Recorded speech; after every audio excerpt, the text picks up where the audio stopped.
The gunshot ripped through the blizzard.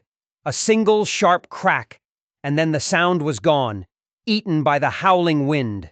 Nathaniel Mercer fell forward, not all at once, but in a slow, stumbling stagger. One hand clamped down on his shoulder, trying to hold the life inside. The other was tangled in the reins of his horse, a poor beast already half dead from the cold. "Just a little farther," he grunted, the words turning to ice the second they left his lips. The horse didn't have a little farther. It went down, legs buckling, and pitched him headfirst into a snowdrift. The cold was a physical blow, a shock that jolted through his whole body. He tried to get up, tried to fight, but his limbs wouldn't listen. His own blood was a hot stain in the endless white. With fingers that felt like frozen twigs, he reached inside his coat. He felt for the Bible he always kept in his breast pocket. But it felt wrong. It was wet and torn. When he pulled his hand away, his fingertips were slick with crimson. The bullet had gone through the book first. A bitter smile twisted his lips. "Even now," he whispered to the storm. In the distance, a single point of golden light flickered. A homestead, a chance, so close, so impossibly far. He thought he saw a little girl in the window, a tiny shape against the glow. Then the world went black. "Mama, there's a man in the snow." 7-year-old Grace Sullivan had her face pressed to the frosty glass. "He's bleeding like Jesus in the church painting."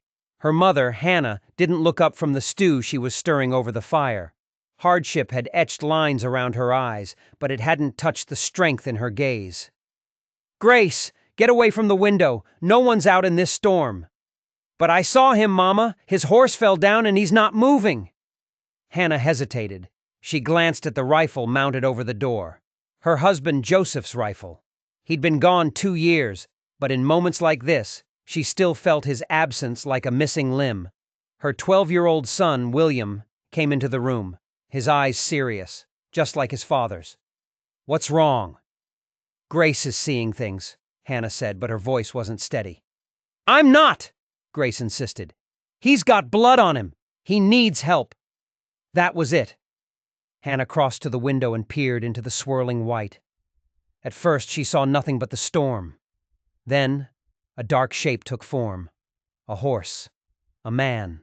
Both down. "Sweet Jesus," she whispered. William was beside her now. "Is he dead?" Hannah's mind raced. A stranger, alone in a blizzard. Every instinct screamed danger. 2 years a widow had taught her to be cautious, but she couldn't leave someone to die. Not in this weather. "William, get your coat and boots. Grace, you stay by the fire." "But, Mama." No arguments. Hannah's tone was final. She pulled on her own heavy coat and took the rifle from the wall. She checked the load, her hands moving with practiced calm. "We'll bring him to the barn first. If he's trouble, he stays there." The wind hit them like a fist when they opened the door. They followed the fence line, pushing through the blinding snow toward the dark shapes. The man was face down, unmoving. Hannah knelt beside him, rifle ready, and carefully turned him over. Blood had frozen on his coat, a dark patch over his shoulder. His face was pale, his lips blue, but he was breathing. Shallow, ragged breaths, but he was alive. "We need to get him inside," she said. "The barn?" William asked. Hannah looked from the unconscious man to the warmth of her home. She made a decision. The house. He'll die in the barn. Together they dragged him. His boots cut 2 deep furrows in the snow. Grace stood in the doorway, her eyes wide as saucers. "Is he an angel, Mama?"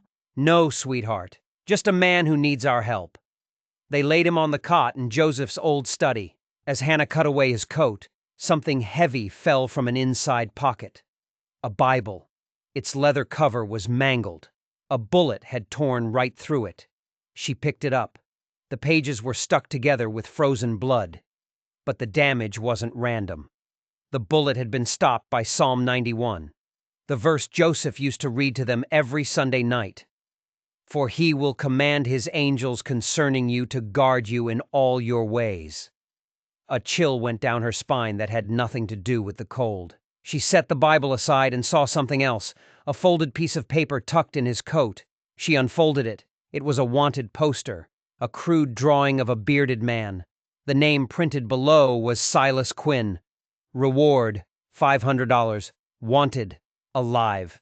Her heart stopped. She'd brought a bounty hunter into her home. She quickly searched his other pockets, and she found it. A federal marshal's badge, worn and tarnished. So he wasn't just a bounty hunter, or at least, he hadn't always been. The man groaned on the cot. The bullet was still in there.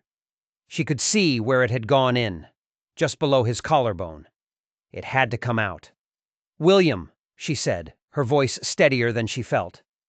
"Bring my sewing kit, and the whiskey from the top shelf." Her son's eyes went wide. "You're going to dig it out?" "I don't have a choice." Grace had crept closer. "He has light around him, Mama, like Papa did." Hannah swallowed hard. Grace had always said things like that, claimed to see things others couldn't. After Joseph died, she'd insisted his spirit was still watching over them. Hannah had told herself it was just a child's grief. "Grace, go get more firewood," she said, trying to distract her. As her daughter left, Hannah turned back to the stranger. His face was a mask of pain, even unconscious. But there was something else there, too. A kind of peace. William returned with the supplies. "Should I help?" "Hold the lamp closer," Hannah said, grateful for his courage. Together, they worked. Her fingers grew slick with blood as she probed the wound. The man stirred, his body arching in pain as she finally pulled the small lead ball free. William held him down with surprising strength. When she'd stitched the wound closed, she sat back, exhausted. The stranger's breathing was deeper now, more regular. He would live. "Who do you think he is?" William asked in a whisper. "I don't know," Hannah said. She had already taken his Colt revolver and hidden it in Joseph's desk. "But he's dangerous, Will. We have to be careful." After her son left, she studied the man again. His right hand was covered in old scars, horrible burn marks, the hand of a man who had reached into a fire. She picked up the Bible again. The cover had the initials N.M. The wanted poster was for a man named Silas Quinn. The crimes listed made her blood run cold. Murder, arson, and one more, strangely out of place. Blasphemy. She tucked the poster back in his coat and placed the damaged Bible on the table beside him. For 3 days she prayed she hadn't just invited death into her home. For 3 days the stranger was lost in a fever. Hannah sat by his side, cooling his head, forcing water between his cracked lips. William watched from the doorway, his eyes full of suspicion. But Grace, little Grace, was drawn to the room. On the 3rd evening, Hannah walked in to find her daughter sitting by the bed, reading from the stranger's damaged Bible. "Even though I walk through the valley of the shadow of death, I will fear no evil, for you are with me." Hannah stopped in the doorway. The stranger's eyes were open. He was watching Grace, and for the first time his gaze was clear. Grace looked up. "Mama says good people don't really die. They just become stars." The man's voice was a dry rasp. "My father said the same thing." He was awake. Hannah stepped forward. "How are you feeling?" "Mercer," he supplied. "Nathaniel Mercer. Where am I?" "You've been here 3 days. You were shot." He grimaced. "I remember." His hand went to his chest, searching for something. "Your Bible is on the table," Hannah said. "It saved your life." He reached for it with a scarred right hand, relief washing over his face as his fingers closed around the familiar leather. "Thank you for your care, ma'am. Few would do this." "We couldn't leave you to die," Hannah said, guiding Grace out of the room. "Go tell your brother our guest is awake." When the child was gone, Hannah's expression hardened. "Now, Mr. Mercer, I think you should tell me why a former federal marshal turned bounty hunter was riding through my valley in a blizzard with a bullet in him." Surprise flickered across his face. "You found my badge and the poster." "Silas Quinn! Who is he?" Nathaniel's eyes went dark. "A killer. A man who believes God speaks to him and tells him to murder." His scarred hand tightened on the Bible. "And he's the man who murdered my wife and my son 5 years ago." The raw pain in his voice stunned Hannah into silence. He wasn't just a bounty hunter. He was a man seeking vengeance. Quinn escaped prison 3 weeks ago, Nathaniel continued. I've been tracking him. One of his men got the drop on me. His eyes met hers and something shifted. Recognition. Shock. Sullivan? Are you Joseph Sullivan's widow? Now it was Hannah's turn to be shocked. You knew my husband? Nathaniel closed his eyes. Joseph Sullivan was my friend. We were at the seminary together before I became a marshal. I didn't know he'd passed. He was killed, Hannah said, her voice hollow. 2 years ago, right here on our land, men tried to steal our horses. How? Nathaniel's question was quiet, but insistent. Shot. William found him. Nathaniel absorbed this, his face grim. After a long moment, he asked a question that made the blood drain from Hannah's face. Did Joseph ever tell you about his work with the Pinkertons? It was their most guarded secret. Joseph had posed as a simple farmer to investigate land fraud in the territory. Only she knew the truth. How do you know that? She whispered. Because we worked together. We shared information. The last time I saw him, he told me he was investigating a gang that used scripture to justify its crimes. Hannah stood up and walked to the window. The blizzard had finally passed. Before he died, she said, her back to him, Joseph wrote me a letter.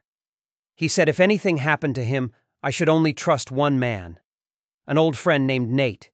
He said I would know it was him if he still carried the word of God and bore the scars of fire. She turned back to face him. Nathaniel was watching her, his expression intense. You're him, she whispered. You're Nate. He nodded slowly. Joseph pulled me from a burning building once. It's how I got these. He held up his scarred hand. What else did the letter say? Hannah reached into her pocket and pulled out a small, ornate key. It said you would know what to do with this. In the kitchen, William listened. The stranger knew his father. He didn't trust it. Men lied. The men who'd killed his father had lied. Grace sat at the table, arranging dried beans into patterns. He has sad eyes, she said, not looking up. Like Papa's horse after Papa died. William ignored her. He was watching the sky clear. Soon the roads would be passable. Soon the stranger could leave. Did you check his saddlebags? Grace asked suddenly. William frowned. What? In the barn, she said, pushing a bean into place. I saw a picture and a map. It has the same marks as the ones in Papa's secret book. William's heart hammered against his ribs. After the funeral, he'd found his father's notebook hidden in a secret compartment in the telescope Joseph had given him. It was filled with strange symbols and maps he couldn't understand. His mother didn't know he had it. How do you know what's in Papa's book? He demanded. Grace just shrugged. I see things. Without another word, William pulled on his coat and slipped out the back door. The cold air was a slap in the face. He trudged through the snow to the barn. The stranger's horse nickered softly as he approached. The saddlebags were hanging on a peg. He opened them. One bag held clothes and ammunition. The other held a folded map, a small journal, and a photograph in a tarnished silver frame. It showed a woman with kind eyes holding a young boy. On the back, an inscription, Rebecca and Matthew, Spring, 1880. He put the photo back, feeling like he'd violated something sacred. He unfolded the map. Grace was right. The symbols matched the ones in his father's notebook, little crosses marking locations all over the county, including their own farm. The journal had one entry that caught his eye. JS confirms location of cache. Final piece in book. God's protection over his word indeed. JS Joseph Sullivan. William's hands trembled as he put everything back. Whatever this stranger's story was, it was real. And it was tangled up with his father's death. When William got back to the house, his mother was preparing a tray of broth and bread. Take this to Mr. Mercer, she said. Do we have to feed him? William grumbled. The storm's passed. He can go to town. William Sullivan, his mother said, her voice sharp. That man is injured. He knew your father. They were friends. He might have stories about him you've never heard. That stopped him. He took the tray and went to the study. Nathaniel Mercer was propped up on the pillows, his damaged Bible in his lap. You must be William, he said with a small smile. William set the tray down. She says you knew my father. I did. He was a good man.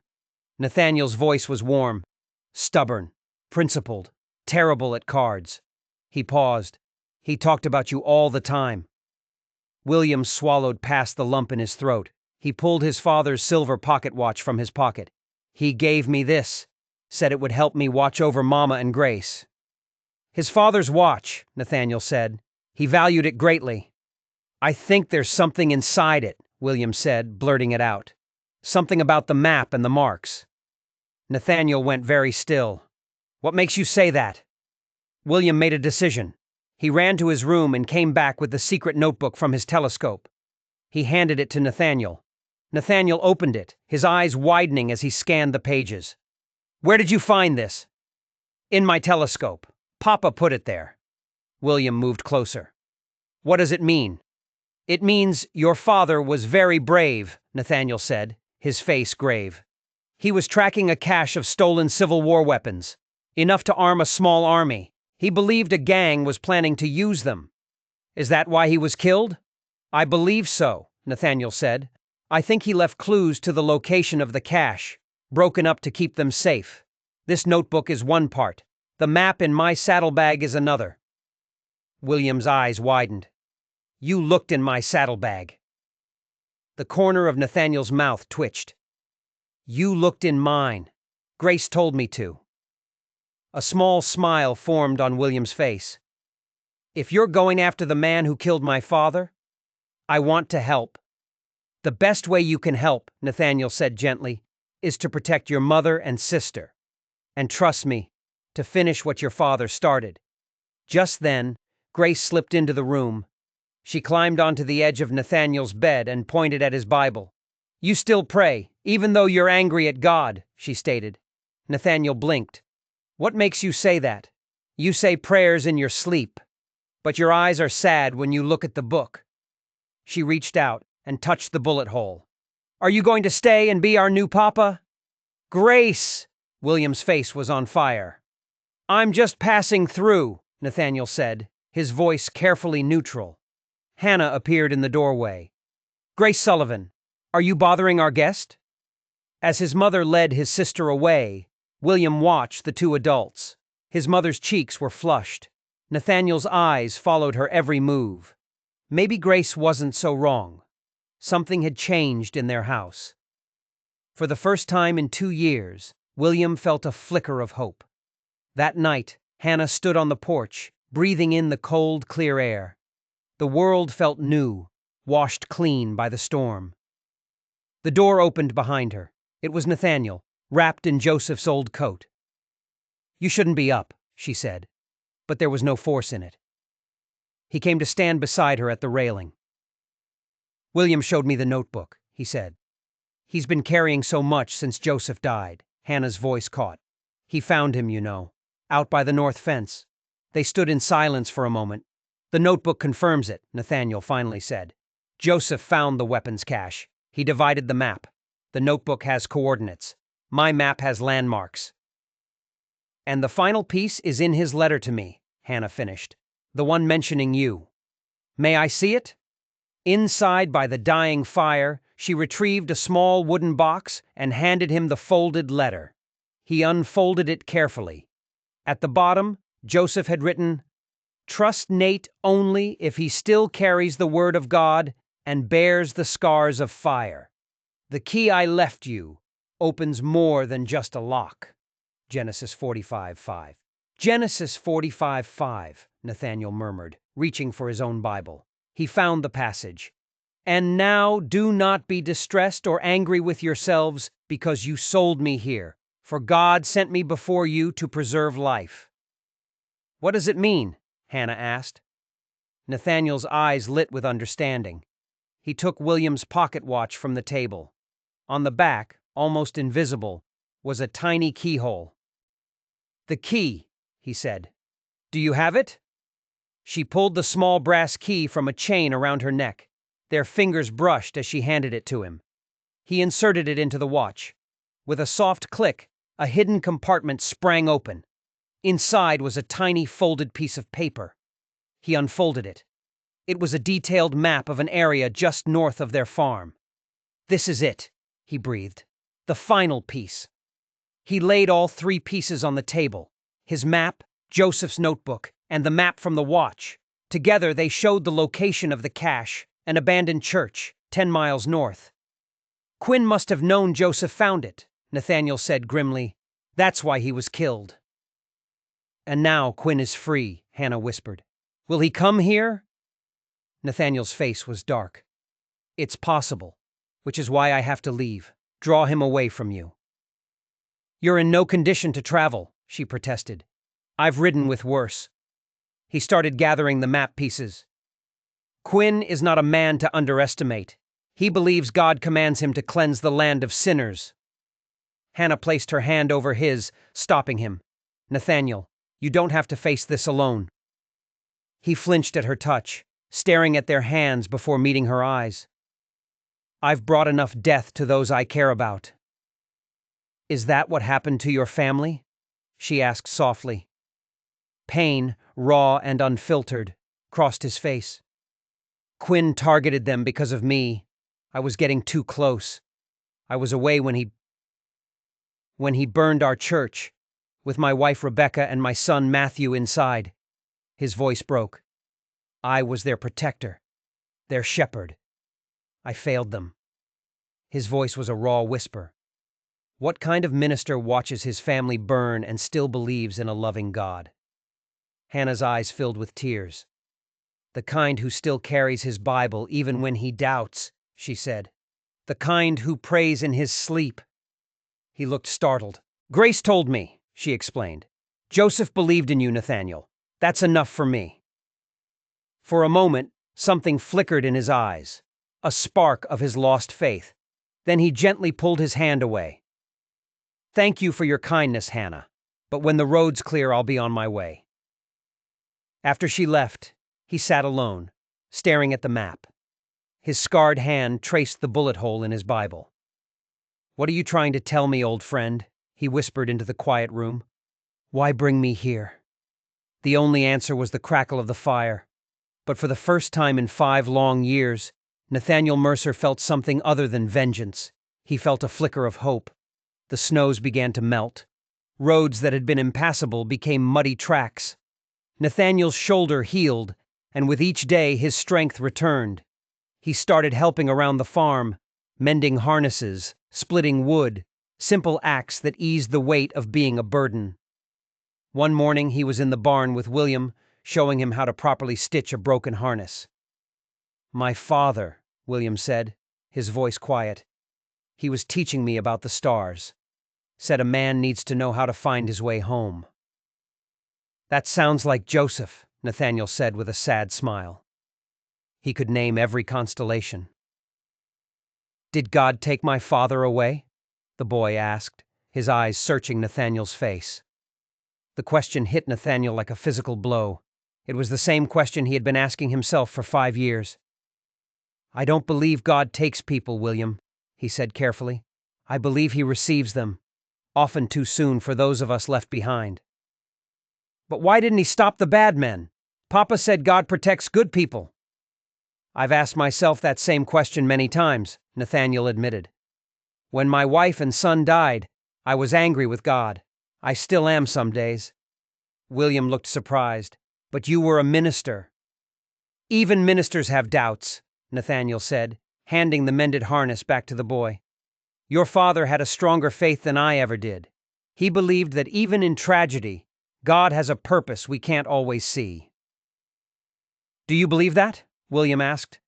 "I'm trying to," Nathaniel said. "I'm trying." Their conversation was interrupted by Grace, who came running into the barn. "Mama says breakfast is ready, and we have company coming." As they walked back to the house, Grace slipped her small, perfect hand into Nathaniel's scarred one.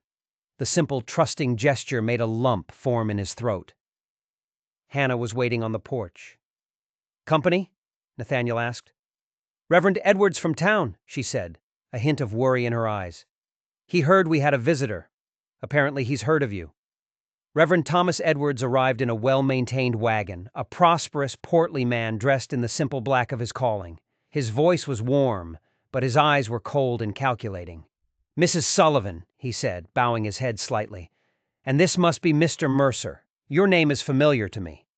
"I was a minister once," Nathaniel said, "in Missouri." Recognition dawned in the Reverend's face.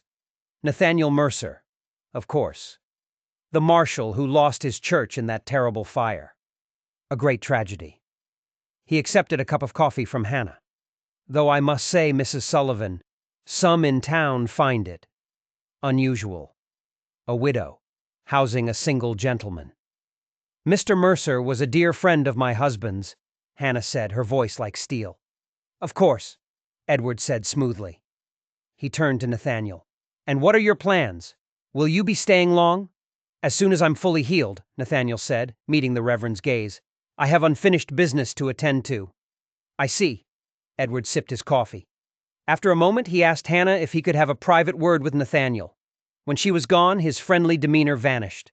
"I know who you're hunting, Mercer," he said, his voice low. "Silas Quinn. There are rumors he's been seen in this territory." Nathaniel's pulse quickened. "Where?" "That I don't know, but I'm warning you. This family has suffered enough. Conduct your business elsewhere." "I have no intention of bringing them harm," Nathaniel said. "Good," Edward said, rising to leave.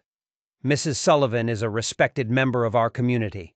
We look after our own." After the Reverend was gone, Hannah returned. What did he want?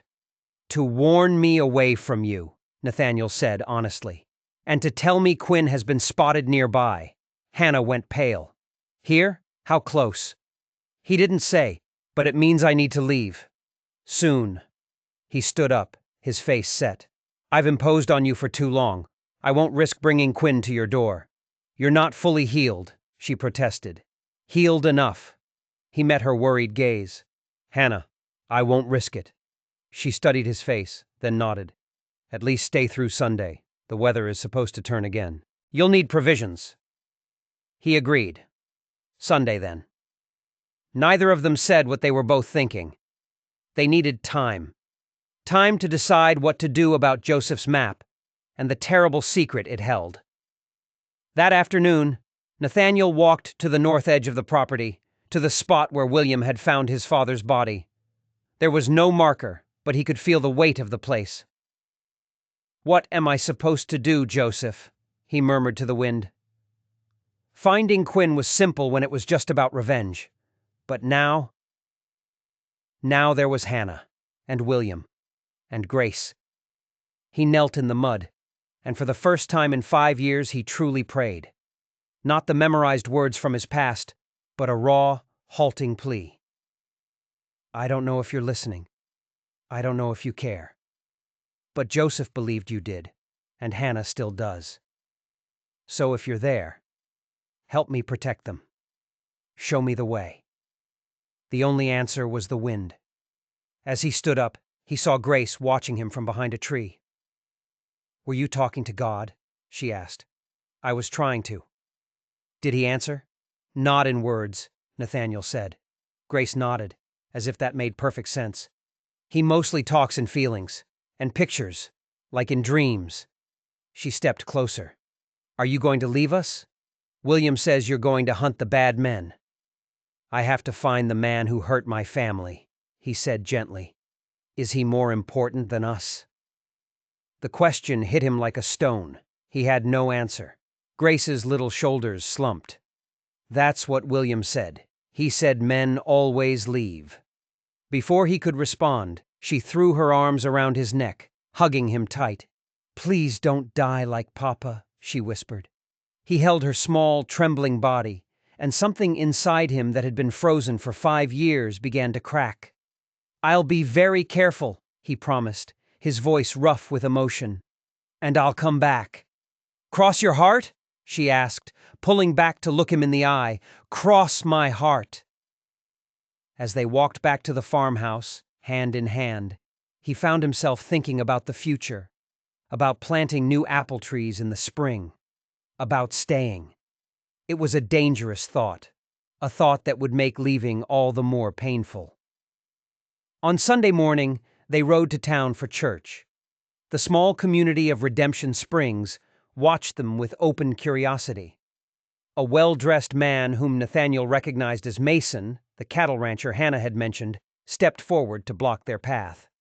"Mrs. Sullivan," he said, his eyes flicking dismissively over Nathaniel. "I wasn't aware Joseph had friends of such notoriety." "Mr. Mason," Hannah's voice was ice.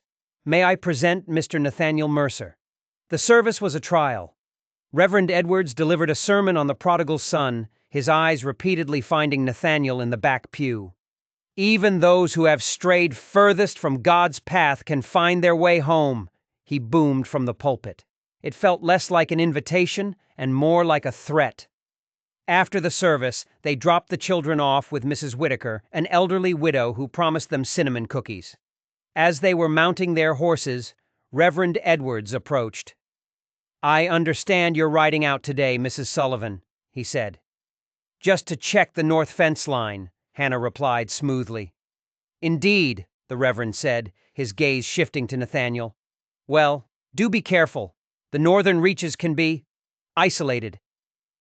They rode north, away from the prying eyes of the town.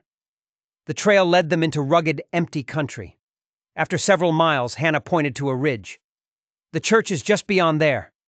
They found it nestled in a forgotten valley, a simple wooden structure, gray and weathered with age. The silence was absolute. There were no fresh tracks in the melting snow. Inside, the church was a ruin of overturned pews and scattered hymn books.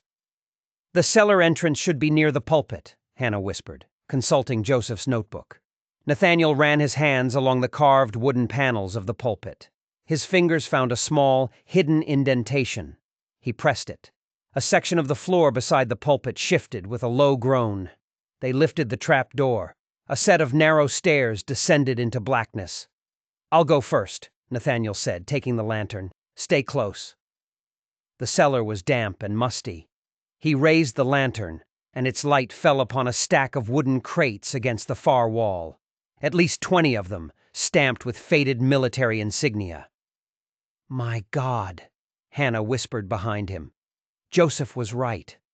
Nathaniel pried open a crate. Inside, nestled in straw, were rifles of a design he'd never seen before, far more advanced than anything from the war.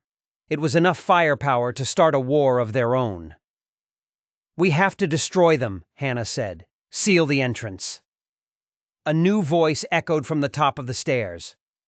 "An interesting proposal, but not one I can allow." Nathaniel spun around, shoving Hannah behind him. Reverend Edwards stood at the top of the stairs, a double-barreled shotgun leveled directly at them. "Reverend?" Hannah gasped. "Protecting my investment, Mrs. Sullivan," Edwards said, descending slowly. "These weapons are worth a fortune." "You're working with Quinn," Nathaniel said, the pieces clicking into place. The Reverend smiled, a cold, thin line. "My brother has always had vision. Silas understands that God rewards those willing to seize opportunity." Hannah's breath caught. "Your brother? Silas Quinn is your brother?" "Half-brother," Edwards corrected. "Now, Mr. Mercer, place your weapon on the floor. Slowly." There was no choice. Nathaniel lowered his revolver. As he did, he saw movement at the top of the stairs. A small figure. William. The boy had followed them. "Silas will be pleased," Edwards said, picking up Nathaniel's gun. "Not only the weapons, but the man who's been hunting him." Before Nathaniel could react, a new voice called down from above, cold and laced with a terrifying piety that made his blood run cold. "Brother Thomas, have you secured the cash?" Time stopped. Nathaniel positioned himself between William and the stairs as a tall figure emerged from the shadows. It was him, Silas Quinn, the man from the wanted poster, the man who had haunted his nightmares for 5 years. "Nathaniel Mercer," Quinn's voice was soft, almost gentle. "God's hand is truly in our reunion." His gaze slid past Nathaniel to Hannah. And Mrs. Sullivan, your husband spoke of you often, in his final moments. Hannah's face drained of color, but she didn't flinch. You murdered him. I delivered God's judgment, Quinn said, spreading his hands. As I did with your wife and son, Mercer. They were casualties in a holy war. Then a small voice cried out from the top of the stairs, "Leave my brother alone!" It was Grace. She was standing in the doorway. The distraction was all Edwards needed. He lunged, knocking Hannah's revolver from her hand and shoving her against the stone wall. Her head hit with a sickening crack, and she crumpled to the floor. "Mama!" Grace screamed.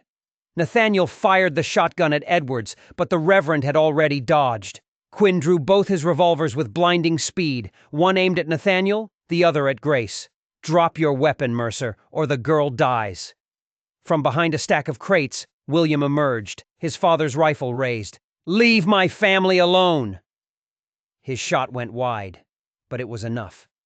Nathaniel lunged for Grace, firing the shotgun one-handed as he pulled her up the stairs.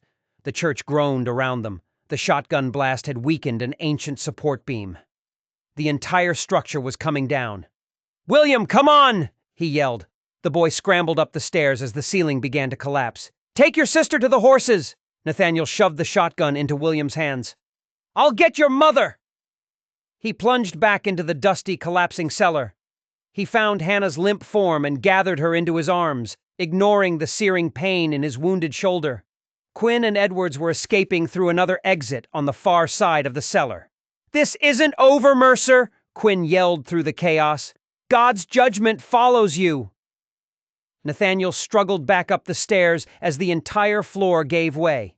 He burst through the front door just as the roof caved in, the old church surrendering to destruction with a thunderous roar. He laid Hannah gently on the ground outside. A nasty gash on her head was bleeding freely, but she was alive. Through the dust, he saw Quinn and Edwards mounting their horses, preparing to ride away. He raised his revolver, his hand steady, his aim true. Vengeance was finally within his grasp. "Papa!" Grace's terrified scream came from beside him. "They hurt Mama!" He looked from the fleeing figure of the man who had destroyed his life, to the woman bleeding on the ground, to the two terrified children who needed him. Vengeance or love? The past or the future? He lowered his weapon and turned his back on Silas Quinn. The marshals would find him. Justice would be served. But his fight was here. He knelt beside Hannah, gathering her hand in his. "I'm here," he whispered. "I'm not leaving." As the first real promise of spring warmed the air, Nathaniel and Hannah stood before the town's new minister in the rebuilt Church of Redemption Springs. 3 months had passed since the battle at the farm. 3 months since Nathaniel had chosen love over vengeance. The marshals had arrived that night, sooner than anyone expected, and in the ensuing weeks, they had systematically dismantled the network Quinn and his brother had built. Reverend Edwards was captured trying to cross into Mexico, his claims of divine purpose failing to sway a federal judge. Silas Quinn himself was still at large, a hunted animal running out of places to hide. His power was broken, his followers scattered. Justice was closing in. But for the family on the Sullivan farm, a different kind of justice had already been served. The justice of healing, of rebuilding. Nathaniel had resigned his commission, trading his gun for a hammer and a plow. He and William had expanded the apple orchard, planting new saplings in neat rows, a testament to their faith in the future. Now, as William stood beside him as his best man, and Grace scattered apple blossoms down the aisle, Nathaniel looked at Hannah and saw not the ghosts of his past, but the promise of a future he never thought he'd have. "I spent 5 years believing God had abandoned me," he whispered as he slipped the ring onto her finger. "Now I see he was leading me to you all along, through fire and blood and snow. He was leading me home." Hannah smiled through her tears. "Faith brought us through the storm," she said, "and love will see us through whatever comes next." As they turned to face their new life together, the apple blossoms continued to fall, covering the ground where blood had once been spilled, a gentle benediction, a promise of life renewing itself. If you enjoyed this story of justice and second chances, don't forget to hit that subscribe button and ring the bell so you never miss another tale from the strange and mysterious corners of history.